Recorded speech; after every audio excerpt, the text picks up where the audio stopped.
Imagine giving up more than 10 years of your life for one person. Not just helping sometimes, not just visiting occasionally, but completely putting your own life on hold so someone else could live theirs. You gave up education, relationships, career opportunities, normal sleep, and your own future. And in return, you received accusations of stealing nearly $90,000 and a message from your own brother saying you are no longer his sister. My name is Sarah. I am 32 years old. I live in the suburbs of Chicago, Illinois. The story I want to tell began more than 10 years ago.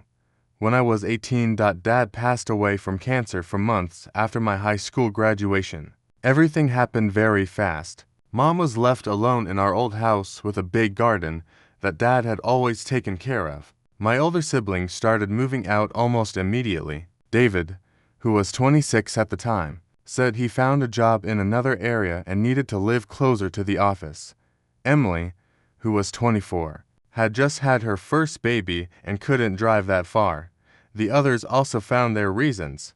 Within 6 months, only Mom and I remained in the house. At first, I thought it was temporary. I loved my mom and wanted to be there for her.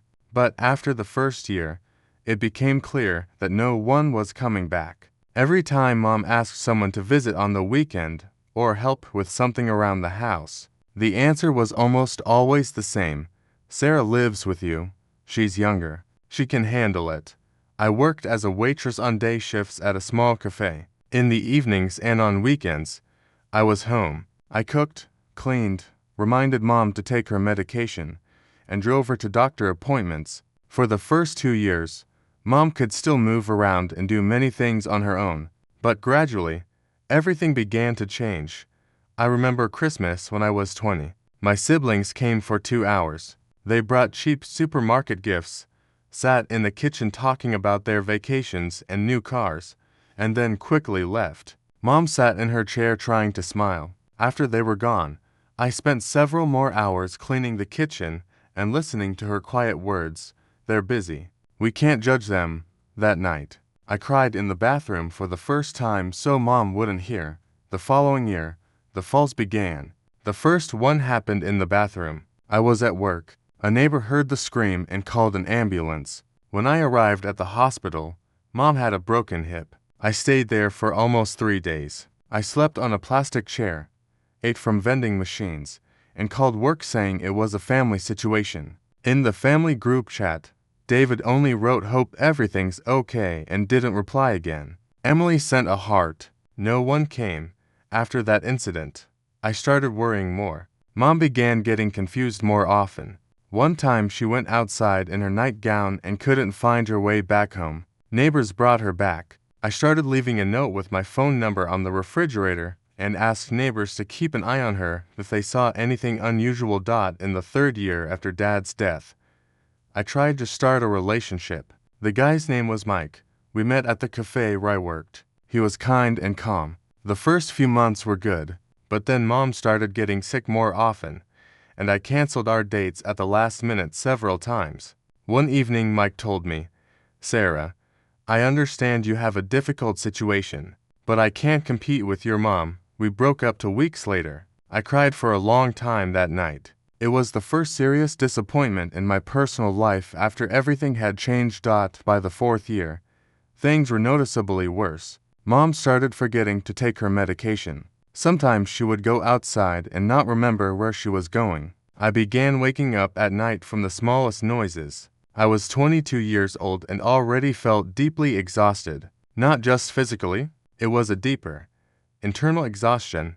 I started noticing that my siblings called less and less, even just to check in. Sometimes Mom would call them herself and ask them to visit. They always found reasons. David often said he was going through a busy period at work. Emily would mention the kids. I stayed silent, but inside, resentment was slowly building. One evening, when I was 23, I came home from work very tired. Mom wasn't feeling well that day. I helped her shower, made dinner, and sat her in front of the TV. Then I sat in the kitchen and just cried. Not loudly, quietly. I wasn't crying because it was physically hard. I was crying because I realized this was going to last for a long time, maybe many years, and no one was going to help me. That evening, I thought for the first time about leaving everything behind, just packing my things and going. But I couldn't. Mom had no one else but me, so I stayed. The following years were similar to each other. Work, home, mom, work again, home again. Sometimes I tried to break free. I signed up for a gym but rarely went. I tried dating, but it always ended quickly because I couldn't give enough time. Friends gradually drifted away because I could rarely go out in the evening. I started keeping a journal, not because anyone would read it, just to have someone to tell what was happening. In the journal, I wrote about how mom sometimes didn't recognize me in the morning, about how tired I was of asking my siblings for help, about how sometimes I was very scared that I wouldn't be able to handle it alone. In the 6th year after Dad's death, Mom started falling more often. One day she fell in the kitchen and couldn't get up. I was at work. Neighbors called me. When I arrived, Mom was sitting on the floor crying. That day, I seriously considered putting her in a nursing home for the first time, but I couldn't. I felt too ashamed to even think about it. I kept going, worked, took care of her, drove her to appointments, helped her shower, changed the bed sheets, cooked. Sometimes Mom thanked me. Sometimes she was irritated and said I was hovering too much. I stayed silent. David would sometimes visit us. Not often, usually for an hour or two. He would talk to Mom and sometimes bring something from the store, but he never offered to stay overnight or help me for even a few hours. Emily visited even less. I began to notice that when Mom asked David for something, he often found reasons to refuse. But when she asked me, I never refused. I couldn't. By the 7th year, I understood that I had completely lost my personal life. I was 25. Most of my classmates were already married, had children, or at least a normal career. I was working as a waitress, living with Mom, and had almost no friends. Sometimes at night I would lie awake thinking about how different everything could have been if my siblings had helped even a little. But I never said this out loud. I just kept going. By the 8th year after Dad's death, the situation became even more difficult. Mom needed help with almost everything. It was hard for her to move around the house on her own. She often forgot where things were and sometimes didn't recognize familiar places. I started accompanying her even to the bathroom because I was afraid she would fall. I remember one day especially clearly. It was summer. I was 26. I came home from work around 5 in the evening. Mom was sitting in the kitchen in her pajamas, staring at one spot. When I approached her, she looked at me and asked, "Who are you?" It only lasted a few seconds, but it scared me deeply. I sat down next to her, took her hand, and started telling her who I was. After a minute, she seemed to wake up and said, "Oh, Sarah, it's you." But that moment stayed in my head for a long time. After that incident, I started worrying even more. I began checking whether she had taken her medication even if she said she already had. I set reminders on my phone for every dose. Sometimes Mom got angry at me for this. She said I was controlling too much. I tried not to take it personally, but it hurt. During that period, David visited rarely. When he came, Mom was always happy. She talked to him longer than she talked to me. Sometimes she asked him to stay for dinner. He usually refused, saying he was in a hurry. I noticed that, when he visited, Mom sometimes gave him money. Not large amounts, but still. One time I saw her handing him $100. I didn't say anything. I just looked away. In the 9th year, I tried to start a relationship again. The guy's name was Jason. We met through a mutual friend. He knew about my situation with Mom from the beginning. The first few months were good. He sometimes came over, talked to Mom, and even helped me with some things around the house. But after 6 months, problems began. Mom started getting sick more often, and I had to cancel many of our plans. Jason tried to be understanding, but one evening he said, "Sarah, I want to be with you, but I don't want to feel like I'm in third place after your work and your mom." We broke up 2 months later. It hurt, but I had almost gotten used to the fact that my personal life wasn't working out after breaking up with Jason, I finally understood that my life was completely subordinated to Mom.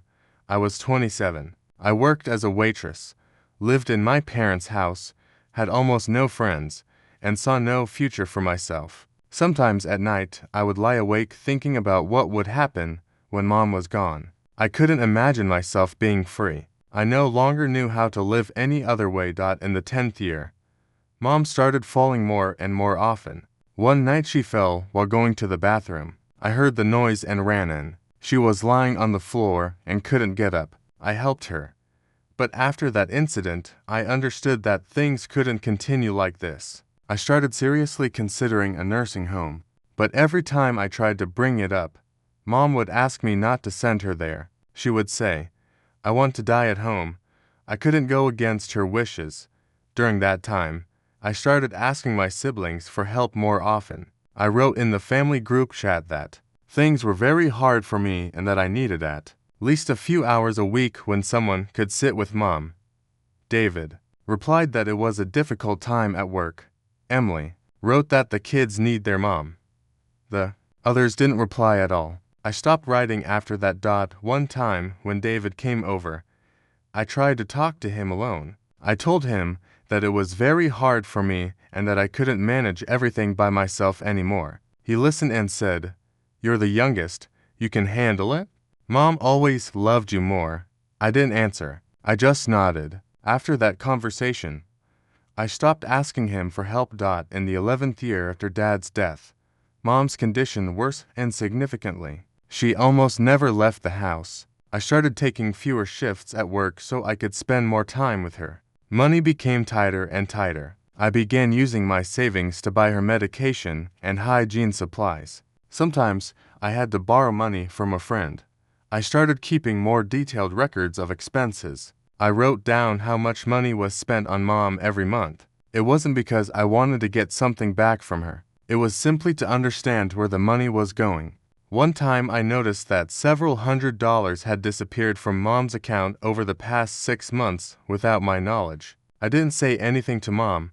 I just remembered it. During that period, I started feeling a deep loneliness. Not just tiredness. Real loneliness. I had no one to talk to. My siblings weren't interested. My friends had long since drifted away. I spent my days between work and home. Sometimes after Mom fell asleep, I would sit in the kitchen and just stare at the wall. One evening, when I was 29, I cried harder than I had in a long time. I sat in the kitchen and realized that I had lost the best years of my life. I didn't just feel sorry for the time. I felt sorry for myself. Sorry for the girl I could have become if not for this situation. But I kept going, because there was no other choice. In the 12th year after Dad's death, everything changed very quickly. Mom's condition worsened significantly. She could barely get out of bed, had difficulty speaking, and often got confused even about simple things. I took unpaid leave from work for 2 weeks because I couldn't leave her alone. One morning, when I was 30, I heard Mom calling me from another room. Her voice was weak. When I went in, she was lying on her side and couldn't move her left arm and leg. I immediately understood it was a stroke. I called an ambulance and went with her to the hospital. At the hospital, they told me the stroke was quite severe. Mom was placed in intensive care. I sat in the hallway waiting. I wrote in the family group chat that Mom had a stroke and that I was at the hospital. David replied an hour later, "Hope everything will be okay." Emily sent a heart. No one else responded. Mom spent 3 days in intensive care. When she was moved to a regular room, I started visiting her every day. I fed her, talked to her, even when she responded poorly. The doctors said she needed long-term rehabilitation. I began looking for options. After 2 weeks in the hospital, Mom was transferred to a rehabilitation center. I visited almost every day. Sometimes I stayed overnight. I watched her trying to relearn how to walk and talk. It was painful to see. It hurt to watch the person who raised me now depend on others for even the simplest things. A month after the stroke, I wrote a long message in the family group chat. I said that after rehabilitation, Mom would probably not be able to live independently, that I needed help, that I couldn't provide 24-hour care while also working. I asked my siblings to think about how we could organize this together. The responses were different. David wrote that he couldn't take on additional responsibilities right now. Emily said she had small children and couldn't come often. The others didn't reply at all. I read the messages several times. Then I closed the chat and cried in the car. After rehabilitation, Mom came home. She could only move with a walker and needed help with almost everything. I started working less. I applied for more home care hours from the state. They gave temporary help. It still wasn't enough money-wise. I wrote in the group chat again that I needed help. This time, no one even replied. I understood that I could only rely on myself. The next few months were the hardest. I woke up early, helped Mom with everything, then went to work for a few hours, and returned to her in the evening. I slept little, ate poorly, started losing weight. Sometimes I felt like I was about to break. One time when David came over, I tried to talk to him again. I told him I couldn't live like this anymore, that I needed a break for at least a few days. He listened and said, "You've always been strong. You'll handle it." After that, I stopped asking him for anything. 6 months after the stroke, I understood that things couldn't continue this way. Mom needed constant care, and I couldn't provide it. I started looking for nursing homes. It was very difficult. I felt guilty. It felt like I was betraying Mom, but I knew there was no other choice. I found several options and started taking Mom to see them. She didn't want to go. Every time we returned home, she would ask me not to send her there. I promised I would try a little longer, but I already knew I wouldn't be able to manage. 8 months after the stroke, I made the decision. We placed Mom in a nursing home. The day we took her there was one of the hardest days of my life. Mom cried. I cried too. I promised her I would visit every day, and I did. For the next year and a half, I visited Mom almost every day. I fed her, talked to her, sometimes took her for a walk. My siblings visited rarely. David came a few times. Emily even less. A few weeks ago, they called from the nursing home at 4 in the morning. Mom had passed away in her sleep. I went there alone. I sat next to her for 2 hours. Then I started calling the family. David answered in a sleepy voice. When I told him Mom had died, he was silent for a few seconds and then said, "Okay, I'll come later." Emily cried into the phone. The others reacted differently. No one came that day. I handled all the paperwork myself. I chose the clothes for the funeral myself. I spoke with the funeral home myself.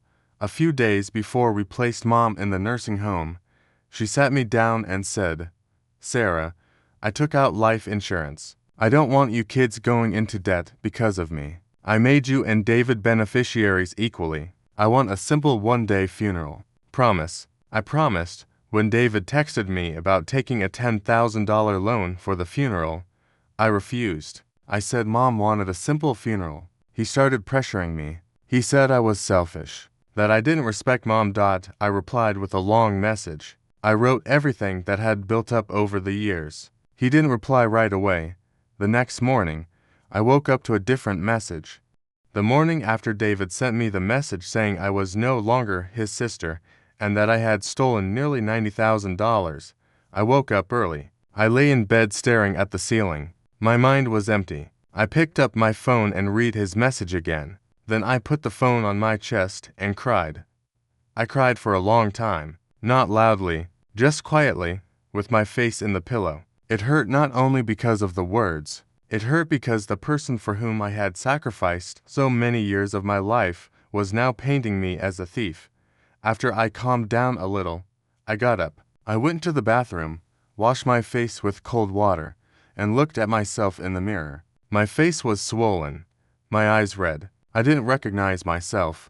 Then I did something I hadn't done in a long time. I opened Mom's old phone that I still had. I started scrolling through old messages. I wasn't looking for anything specific. I was just scrolling, and I found what I wasn't even consciously looking for.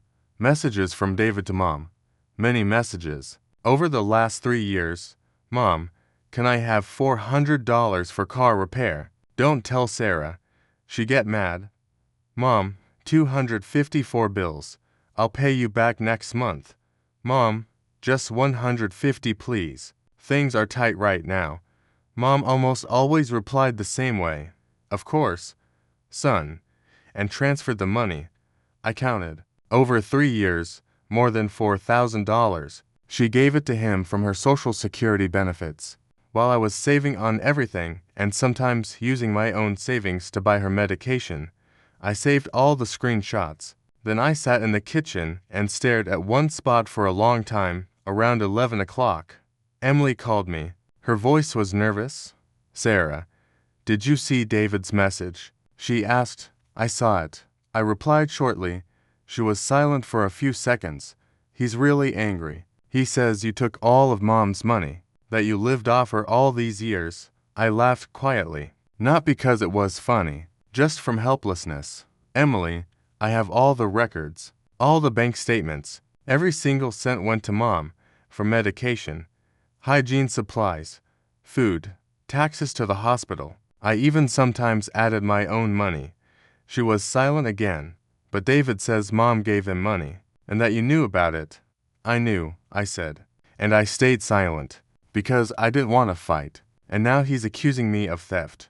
Emily didn't know what to say. She mumbled something about how everyone is going through a hard time right now and hung up. I sat in the kitchen for a long time. Then I picked up my phone and read all the old messages from David to Mom again. Then I reread the long message I had sent him earlier. And I understood one thing. I no longer want to prove anything to anyone. I'm not going to take out a $10,000 loan. I'm not going to finance a funeral Mom never wanted. I'm going to do what she asked, a simple one-day funeral. And I'm keeping the rest of the life insurance money for myself, not because I'm greedy, but because I paid for it with my life, with my 20s, with my health, with my relationships, with my freedom. I have the right to finally start living for myself. Maybe I'll move to another city, start therapy, find a job where I don't have to drop everything at any moment. Maybe even try to build a normal relationship for the first time in 12 years without constant fear and guilt. I don't know if this is right, but I know I'm not going to be a donor for people who disappear when real help is needed and appear when money appears. I've done enough. If anyone from my family is reading this, I don't regret it. I'm just not going to stay silent and endure anymore.